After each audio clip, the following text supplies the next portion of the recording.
All right, so welcome here to French Press Friday again. I've actually got my French press. We'll push that down in here in just a minute. I want to ask everyone that's watching these videos to take a moment, subscribe, to my YouTube channel, especially share these videos. I really think that as we generate, more people watching these, the conversation is so good. Partially about like we're in this together, but just getting new ideas off each other too. I am taking a 2-week break from this over Christmas here, hopefully to re-gear, and I've got some interviews lined up for January that I'm excited for. But today I'm here with I'm going to call you my new friend, Matt Shervey, because we got to know each other this summer working on a project together for MMEA. Matt, thank you so much for joining us. Thanks so much for having me, Scott. Yeah, I'm going to start with I'm ready to press Oh, my French coffee. So I'm are ready you? too. All right. Let's do it.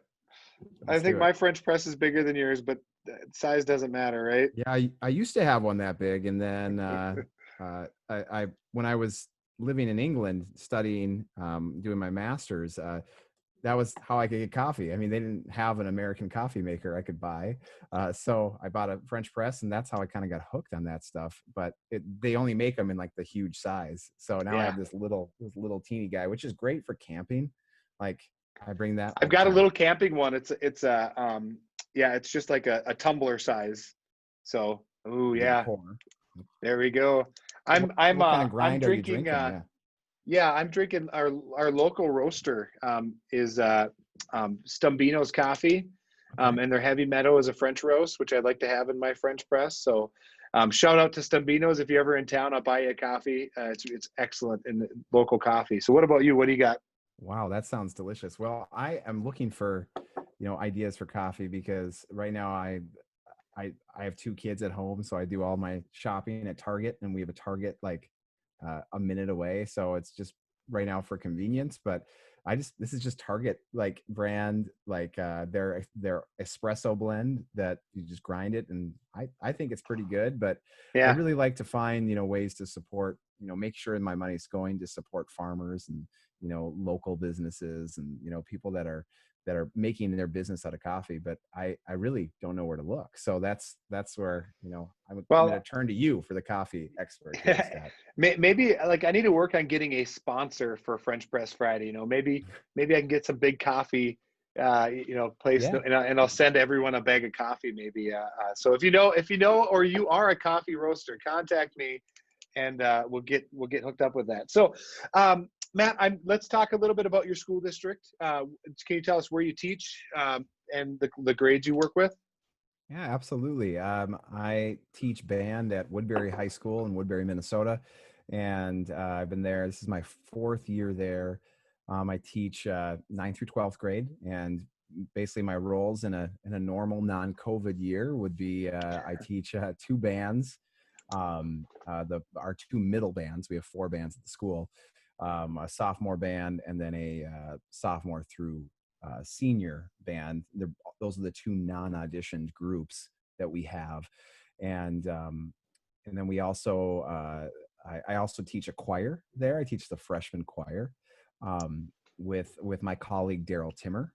So Daryl Timmer is the choir director, and he teaches all the choirs, and I get to help kind of mold the future of the choir program, which is a lot of fun, and it helps kind of tie the department together too, because that those kids see me over there, they see me in band, and it just gives us a really nice community feel. I'm really fortunate to work with awesome colleagues like Daryl, and then my other colleague that teaches band is Tark Katzenmeyer, and he's absolutely incredible. And so it's just a lot of fun to be in the position that I am. I'm so fortunate to get to work with some awesome kids and awesome colleagues. Yeah, I know. Like there can sometimes be some friction across like our performing ensembles, and it is nice that you got that bridge. It's something that we work hard at here too to make sure that because it puts the kids in the middle when you have that friction. So I had no Absolutely. idea you taught choir. That's fantastic. Yeah. It was when I was hired, that was the agreement. The job was point 0.8 band and point 0.2 choir. And I had been fortunate enough in my previous positions to teach some choir. I I never in a million years thought I would be teaching choir, because I don't have a choir degree. I have a degree in instrumental music, but I did teach in other states. And the way that that works is that when you transfer your license over, you're just certified music K-12. Yeah. And so you can apply for every music job. And so I had some experience doing that in Pennsylvania, was where I started teaching choir. And it's amazing coming from a band lens first. It's not that different. I mean, there's a lot of things you can do the same. Of course, there are the things that make it unique for sure, but I feel like a lot of the pedagogy that goes into teaching choir from a band perspective is actually really, really quite fun. And to teach it from that way works really well for me, at least. Yeah. Boy, I just feel like there's a ton of things we could talk about here, because I'm interested about your time in England, about your time teaching in Pennsylvania. I actually taught my first job in Illinois. I did a little bit of choir as well. Um, and so boy, I would love to talk to you about that stuff more. I think maybe the one thing I'll ask you about the choir thing is, has it made you more, do you do singing in band, and has doing choir helped you be more confident with presenting that to your bands? Yeah, I think so. I think one of the things that, you know, we all tell our students in band, both Tark and I do, is that, just like I'm sure you do with your students, is that singing is, if we can sing it, we can play it, and it really, really does work that way. And our kids, I think, see the fact that we model singing a lot ourselves. And so when we ask them to sing, they go, okay, I guess I'm going to do it. And, and we do it enough that it becomes just kind of what we do. So I think, yeah, as far as the confidence part of it is, yeah, I mean, before I taught choir, I was not a confident singer by any means. So that helped to kind of, get me to be at that point, but, I'm still Yeah. growing and still learning. For me, because we try to do, I try to do singing in our groups, and it's less my confidence in singing and more my confidence, like instilling the confidence in the kids. Like, you can sing, like, even though you're not a singer, you can do it. So, all right. So what is your teaching model right now in Woodbury? What are you doing? So we're full-time distance learning right now, and we made that switch about 3 weeks ago, maybe more now. It was mid-November, so I guess it's about a month, and that's basically what we were doing. Before that, we were doing hybrid, so we kind of had a little mix, a little bit of what we were doing now in full distance learning, but it certainly has changed the game for us. And I know you mentioned, Scott, that you guys made that shift rather recently, right? Yeah, we started distance in December, and we're Okay. looking right now. We're projected to do it through about half of January. And then our model changes a lot. And I'm really excited and really intimidated by what we got to do. But they're going to try to bring every kid, every high schooler in 3 days a week and a 7-period day. So I potentially will see full ensembles, but I just want to make sure I can do that in a safe way for the kids. But I'm also like, I've got my whiteboard that is my idea board. I scribbled all over, and it was like, I could do real music now. I should say real music, because that's unfair to the work that composers have done. Yeah, I I know could what do you mean. traditional instrumentation now. Wow. Hopefully, and I just got so excited. I started scribbling on my board like crazy. So That's amazing. Well, I'm very curious to hear the things that are working well for you in Fergus Falls. And for for me, the things that are working well, I mean, are right now, to be honest, I mean, they're I don't know how you define well, like, because yeah, the feedback from our students is so hard to gauge. And that's where I think I'm struggling the most as a teacher, is knowing what's working and knowing what's not. And what does working even mean? Like, what are the kids getting out of this experience? And how are we going to know that they're still going to be excited for when we come back at some point and play music as an ensemble again? I just don't know that answer. So I don't know if you've had any insight on your end on that. yeah. I would say that first, my focus was, and this shifted a little bit, but it was really dedicated to how I can teach kids to use music in a way that helps them through this. that can serve as a distraction, and catharsis, and Yeah. and so in doing that, like I don't know how successful I was in that, but at least in teaching and telling the kids that was my goal, they've stayed pretty engaged in things. And that's there's it's a spectrum too. I mean, there are kids that are like getting ready for solo and ensemble, and there's kids that haven't engaged at all. um and seeing engagement, like I really focused. We just do one Zoom session a week, and my other contact with them is one-on-one lessons. Oh, wow. Okay. And so I'm able to do that with my schedule. It's pretty bonkers to do, but it's I been bet. worth it. I like, yeah, like, I mean, there have been days where like I start at 8 and at 4, and it's pretty much 20-minute lessons, boom boom boom boom. um but to be able to sit down with every kid, and like my first question is like, how you doing? Hmm. And not even like, I don't care about, I'm not talking about band. I'm like, how are you doing? How are you managing this? It's been really good to see that, to have that conversation, and then transition into music and be Hmm. like, like, I care about how you're doing as a person. Now let's play some music together. And sometimes we do like duets, and sometimes we do like, a little bit more nitty gritty technical stuff, just depending on where the kid's at. So Yeah. the one-on-one stuff has been really important. That sounds awesome. That's a nice format. Our format is very different. It's much more, our school district has some requirements for us, and the big requirement is we need to meet with our classes synchronously every day. So we have and it's an hour. So we have an hour, and we can be our school district gave us a lot of flexibility of what we do with that hour, but we do have to have our students check into the online class every day, which is limiting in a lot of ways, because for band it's it's it's about the team, yes, but every time I feel like we do things that are working on building that social engagement, our students don't want that, because right now they know that this isn't real. This is artificial, and it's forced to try to do, like, let's get everybody hyped, about distance learning. They're not hyped by it. and Yeah. and what I find that they are hyped by, at least right now, is the idea of working towards some goal, some sort of project, and that they are getting what they need out of band. And what they need out of band right now is some content that inspires, and then also the idea that they want to celebrate, what their peers are doing from an individual aspect. So like we have some students that are just putting out some really great content on YouTube, and like of themselves playing, a solo or playing a duet with themselves, all the virtual editing that's going on these days. And kids really really love seeing that of their peers.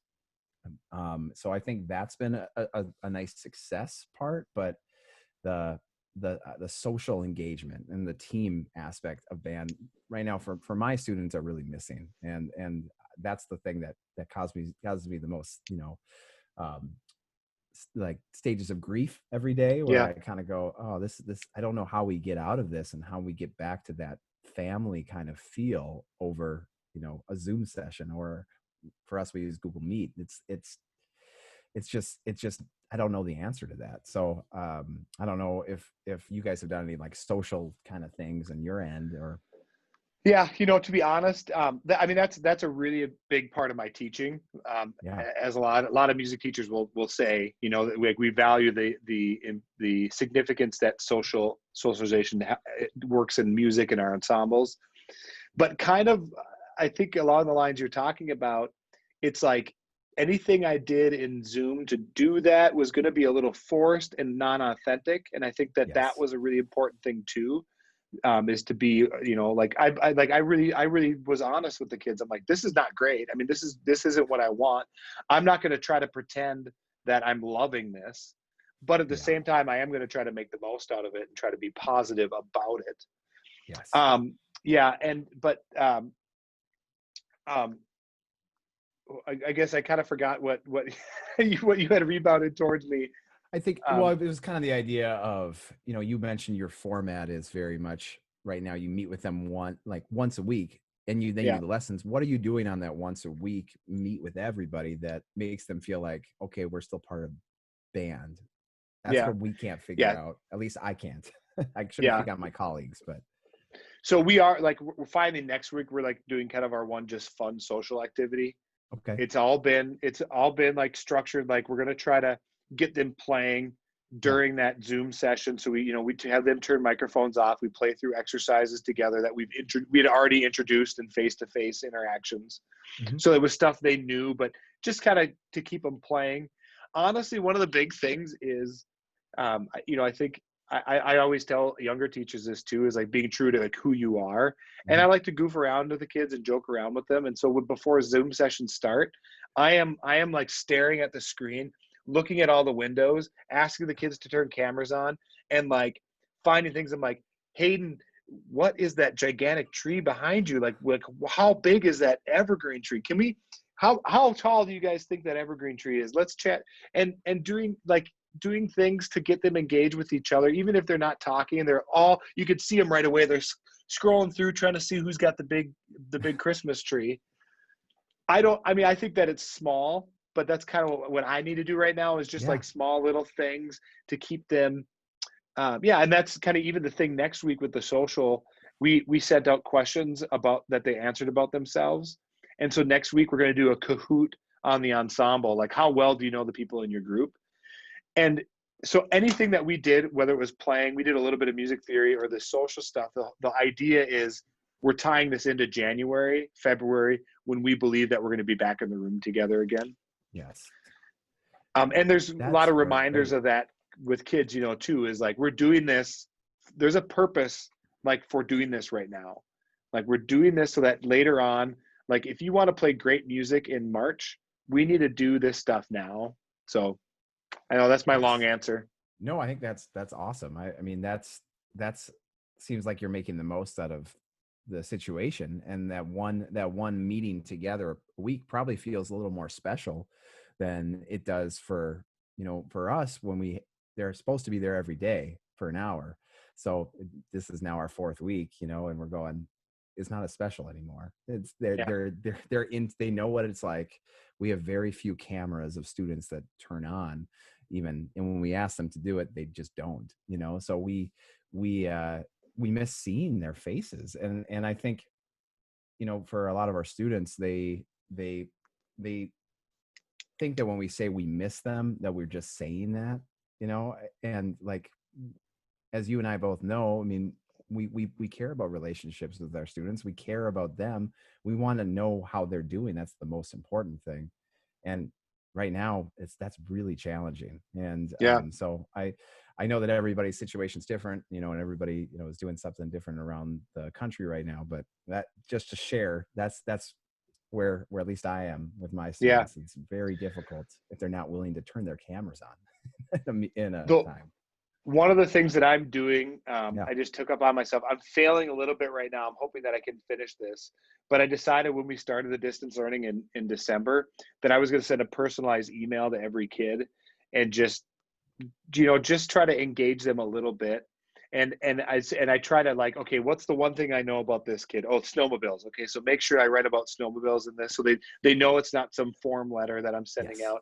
I try to start the emails, like the subject line was like some kind of dad joke, or a joke about the instrument they play. Like how many trumpet players does it take to screw in a light bulb, kind of thing.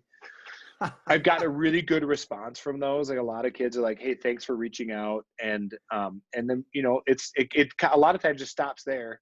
But I feel like I'm planting some seeds, and that are, like, Yeah. keeping the kids connected with me in the program for down the road. Oh, cool. Yeah, It's those are also great ideas. it's been a lot of work, and I've only got about halfway through the band, and so, like, this weekend I'm going to dedicate myself to just clacking away at some emails. So Well, that's a lot of time, but I guess it, yeah. it goes again to show, how much you care about your students, which is you're willing to put the time in. Yeah, and I think I was thinking along the lines that you were thinking, is like, the kids hear it, but they need to kind of see it, because I can tell Yes. them, like, I can tell them, hey, I care about you. But if I send you an email that's asking about your Stoneville trip that you told me about last year, like, it's going to be like, oh, okay, like, he's paying attention. Yes. He's And I'm not listening. great at that. Yeah. Yeah. I mean, Yeah. there's like I get to some kids and it takes me a while and I'm like, oh, okay, I could do this. You know? Oh, well, yeah, because you have 1,000 things that you have to do for, like, you have to do, but Yeah. this is the things that are way more important to you and to us as educators, is that connection piece and building relationships. So it's just almost impossible, but it's not impossible. It's basically what I'm hearing you say, which is really, really, inspiring for me. So thanks for sharing that Yeah. stuff. Well, and it does feel, I mean, just like the kids, I talk to the kids on Monday morning when all their Google Classroom stuff goes boom, and they get hit with all these emails for all the things Hmm. that are due, Yep. and it feels insurmountable.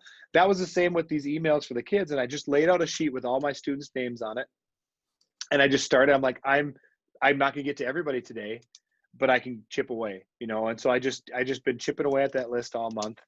And I might not get an email to everybody, and I'll be sad if I don't, but I at least tried. And Yeah. then I will say in the last week I focused in on the kids that I know are struggling.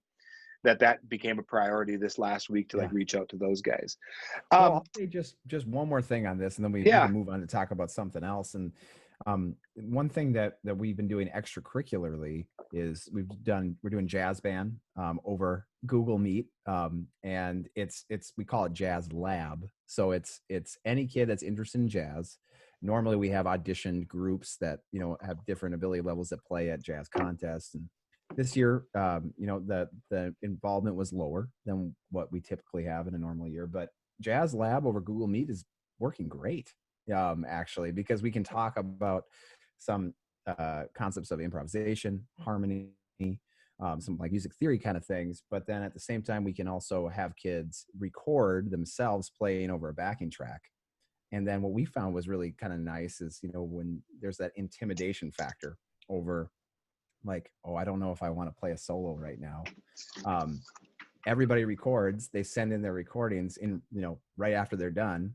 And then during the meet, I can just say, all right, let's listen to some choruses. And then we just press play, and the kids have no idea who it is. We don't say who it is. So it's just like, hey, nice solo. Everybody claps. And like, I like how you used the blues scale here. I like how you played the harmony in this measure. That was sweet. Let's go to the next one, and it's just been a nice way to kind of get everybody knowing that improvisation's fun and it doesn't have to be scary. And that's been a success. And then another thing is I teach percussion ensemble at the school, and we also do a winter drum line, which is just something that's like a pep band kind of thing. It's not a competitive thing at all.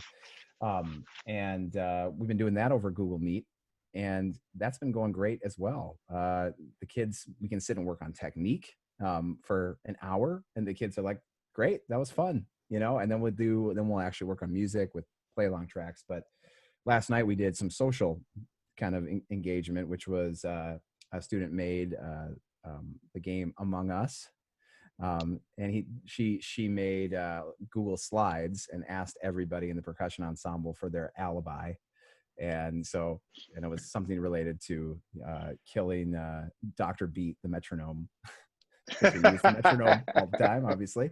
And so it was really fun. The kids, that was the first time I've seen the kids like genuinely like express emotion over Google Meet or in an online presence. Like I could see them smiling, laughing, and that was amazing. And then we played some of those Jackbox TV games. Drawful is one of my favorites. So I just made one that was all related to percussion or the month of December.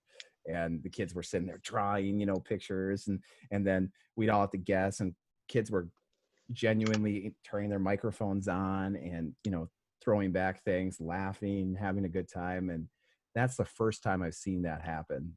And it was the best, yeah, and I don't know how we create that in a large class. That's the difference, is like when there's a smaller group, like you were mentioning with your one-on-one, like the kids do want to interact, and they want to have that social connection, and that's probably the best way. So I think your format seems in a lot of ways really, really awesome. Well, I mean, I'm very thankful we've had flexibility, you know, with our administration has allowed for a lot of flexibility. Yeah. And then I think that, you know, you had said, I don't know how you harness that back into the full group. I don't know, like if you can, great, but like you're doing good work by doing it with small groups, you know, and that that could be your core, you know, like going into Yeah. like this spring or next year, like that might be your core of kids that kind of keep everybody else in. Because I'm sure you're like me, you know, that there's some kids that attract other kids in. And Yes. even in some cases are maybe like, don't quit, just stay right now, you know, so Yeah. that might be your group. All right, so I ask this question every time, and I don't know, I maybe don't always ask it the best, but I'm always curious about new teaching strategies, whether it's things that are directly related to the situation we're in right now, or just something you like to use. I'm actually going to start by sharing one because I really love this. I'm going to make it real quick, and it'll give you a second to kind of think about it if you haven't thought about it already. This is a strategy that I picked up on via distance learning. I'm going to share my screen right now with you, Oh, and awesome. it's my iPad screen, and I've used my iPad for keeping track of like my scores and music for a long time. Oh, cool. And this is a set of exercises that we are doing right now with the bands. There's a few different components of each of these exercises. Hmm. And when I started doing the distance learning stuff, I was like, okay, did you open your packet up? Are you looking at this? And they were always like, oh, am I looking at the right thing? And I was like, oh my gosh, I have it in my iPad. I'm going to share my screen. Now I can use my pen. I use the program Fourscore Oh, to do this stuff. So now I can use my pen. We can write, let's see, what instrument do I got here? I'm not sure what we got. We'll pretend it's a trumpet. I can write yeah. in like my fingerings if I've got an issue. I Hmm. do all kinds of things talking about like, you know, moving the air as we go up higher in the range of the instrument. I make all kinds of notes on this. And then here's one of the great things that you can do. This is page 8. I can now share this page with the annotations with the kid. Oh, yeah. So now when they're going to get an email with the annotations, and it might help them in their next practice session. It's been great here. Get my friend Matt. Here you go, Yeah. Matt. That's sent to Can't you wait to now. see it. How quick is that? That's so Yeah, quick. yeah, and like I tell you, like even just the communication side of things, I've been like, okay, I want you to play this line.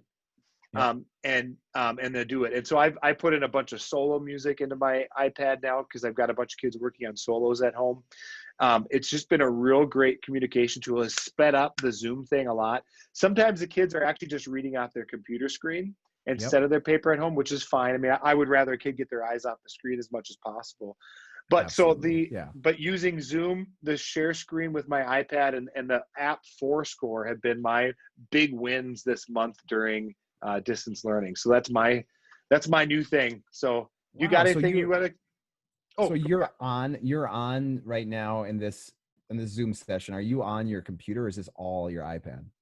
I'm on my computer, Okay. and then I do a screen share. I don't know if you've ever done it before. You can plug an iPad into you can actually do it with AirPlay Hmm. because internet can be, or the Wi-Fi can be kind of spotty. I usually plug it right in, and when I go to my share screen, I can share my iPad Oh, screen. cool. Yeah, So you're and just I've also plugging in used it. USB Yep, plug in. Okay. yep. Gotcha. We also used it in our Zoom sessions. I'm a whiteboard guy, so I just use it like my whiteboard. I Yeah. put in manuscript paper into Fourscore. Fourscore actually has a piano, so I was able to do some theory stuff and share the sound with the kids. We did some Wow. work with minor and major thirds, and um, so Fourscore gets a big thumb. They've always had a thumbs up for me. It's an app I really love, but it's really helped in distance learning. Is it free or what's the cost on that? Good question. I will look it up right now. It's not free, but I forget if they have levels. Like if you get, you know, it's um, So it's basically a way you can annotate a PDF mhm. very quickly, And it's finger or it is pen. expensive. I haven't bought it for a while, so it is $20. This one in particular, Okay. but it's meant for musicians. I'm going to share it again here, Yeah. so just in case anybody else is curious, because it's meant for musicians. It's got like some of the annotations. It's got like crescendos and Oh stuff yeah, that you yeah. can do Look at in that. quickly. Lots of color options for like. I'm not doing much score reading on this, but I used to do a lot. And so when I was prepping my scores, you know, like green was I forget even what I had for color coding, but it meant something special to me, at the time. Yeah. It's got things like built in like metronome.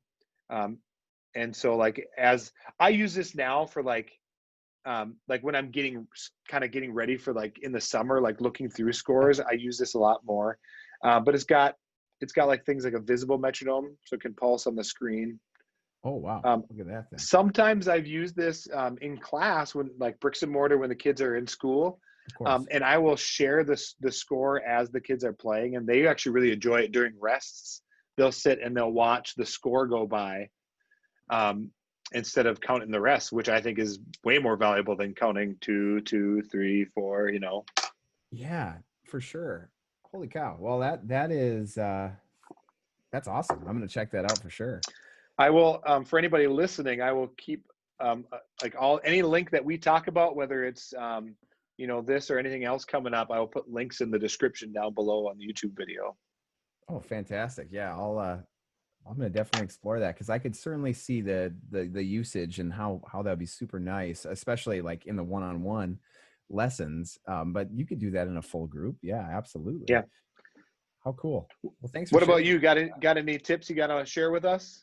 Well, I think the biggest thing that's kind of changed my life since distance learning has started, the thing that like transformed what I could do with students is using the program Loopback.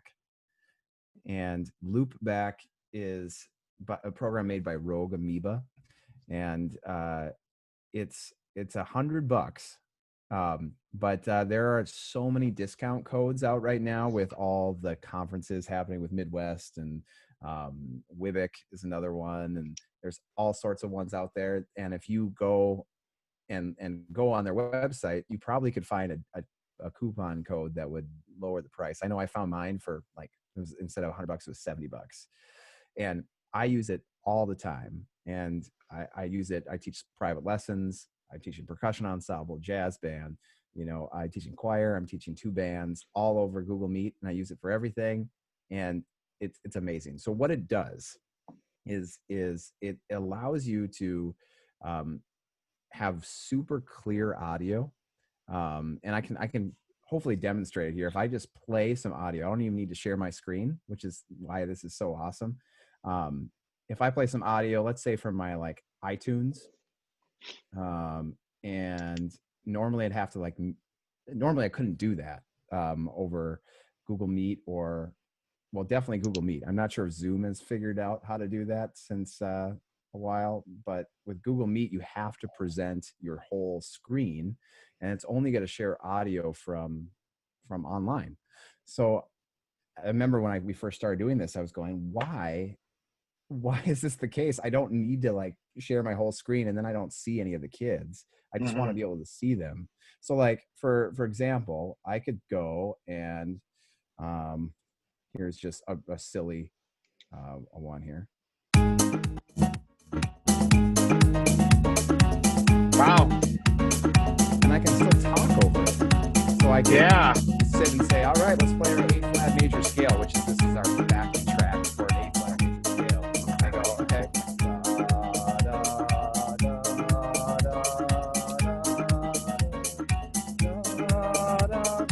And then it would work. So Oh my gosh. I it's got to get this. yeah, it's so amazing, and it for the price tag, it's like, well, that's kind of a spendy thing, but I don't need to run any other, external hardware or anything. This is all just from my computer. I have my microphone plugged in USB. That's it. The other problem that solved for me too was I'm a piano player for jazz, and so I wanted to tell kids and show them, some voicings, and showing them how they could improvise. And I couldn't figure out a way to get my piano, which is right here, my MIDI controller, to share. Like there's some online programs that you can kind of do that with, but it always cut out and it wasn't clear. But now I can plug my MIDI controller in, which right now it's not plugged in, but I can see if I can plug it in real quick, and you can hear that. Hopefully it's pretty clear, that comes through for you, because it just Loopback sends that sound out, and it's awesome. and the kids seem to go, yeah, I can hear you. They don't, I don't know if they notice how much work it took to figure that out, but it certainly has changed the game. Like for teaching choir, I can do warm-ups, on my Yeah. piano and sing at the same time. So Boy, I yeah, would think that teachers that teach like general music stuff in distance would love this. I hope so. Yeah. I mean, if you can manage to spend about $70 with a discount code, hopefully you'll be able to hear my piano come through if I do this correctly.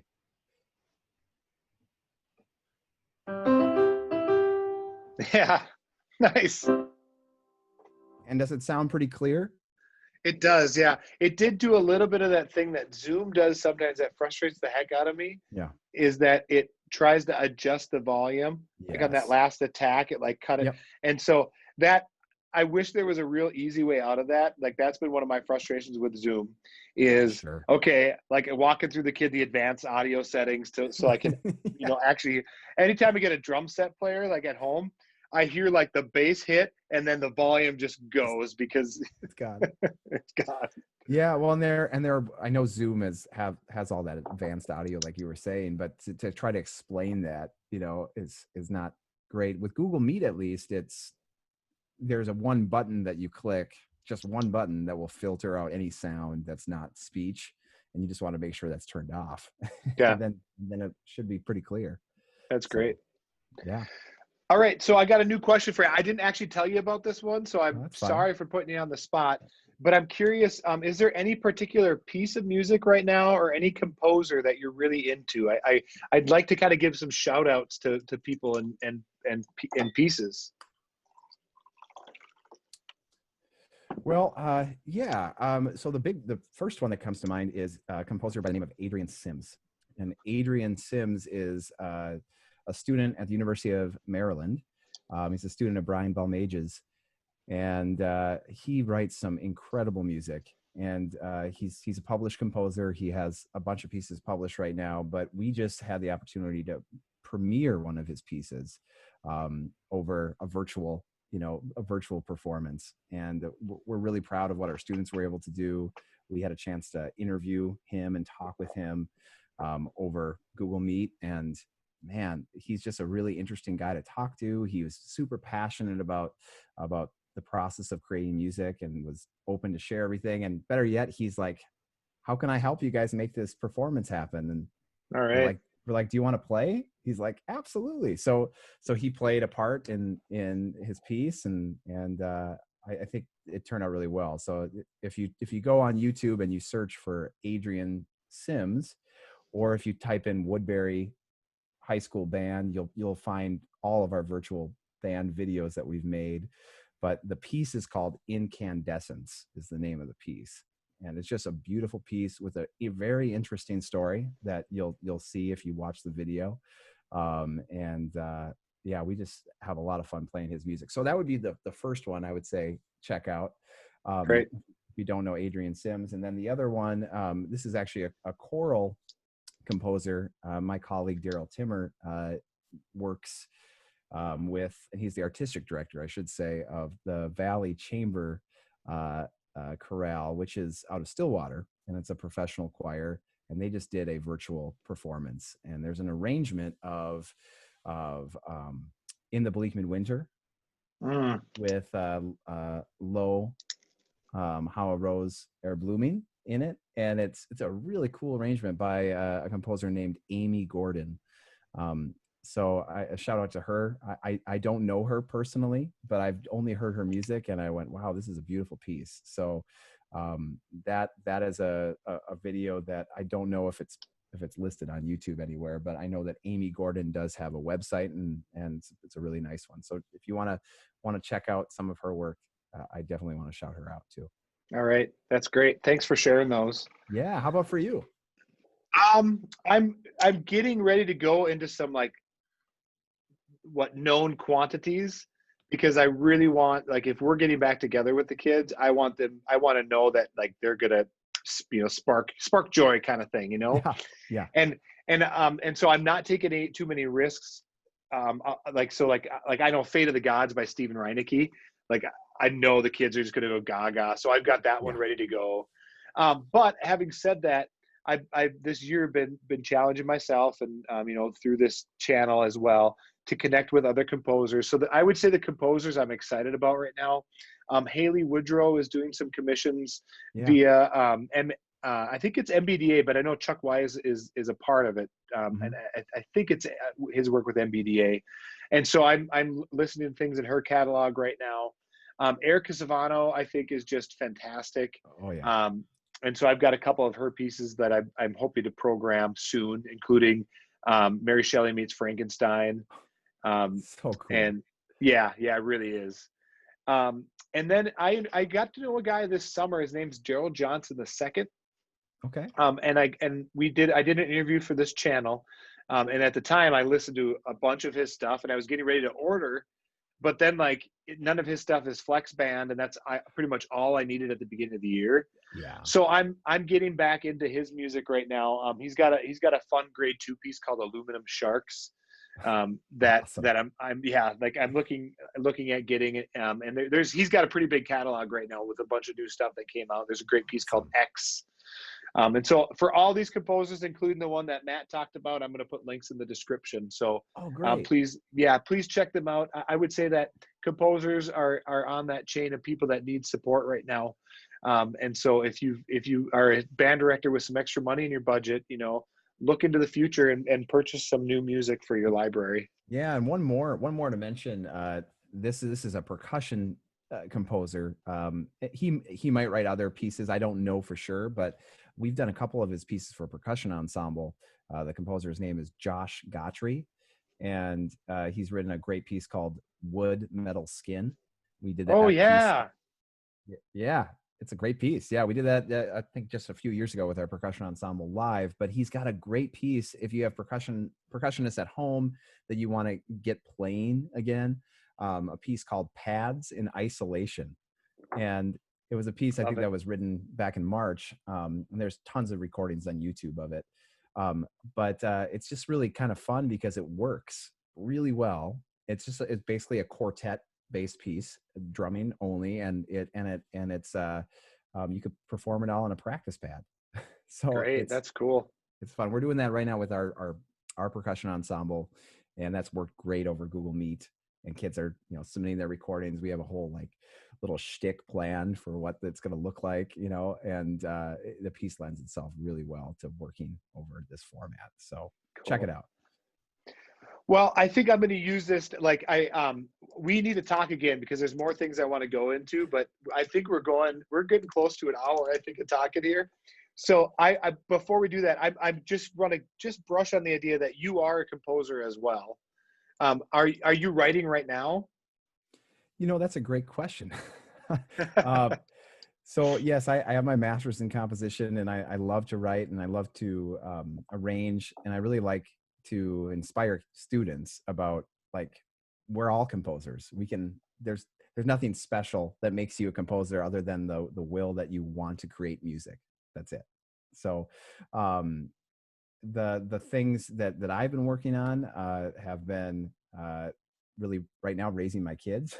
And the Yeah, time that I have to actually write has been very little, but I've done a lot of arrangements for my own students. And then the biggest thing that I did work on, and I was lucky to get a chance to do this, was I was commissioned by a saxophone player named Zach Arthur, who was a former student at Woodbury High School.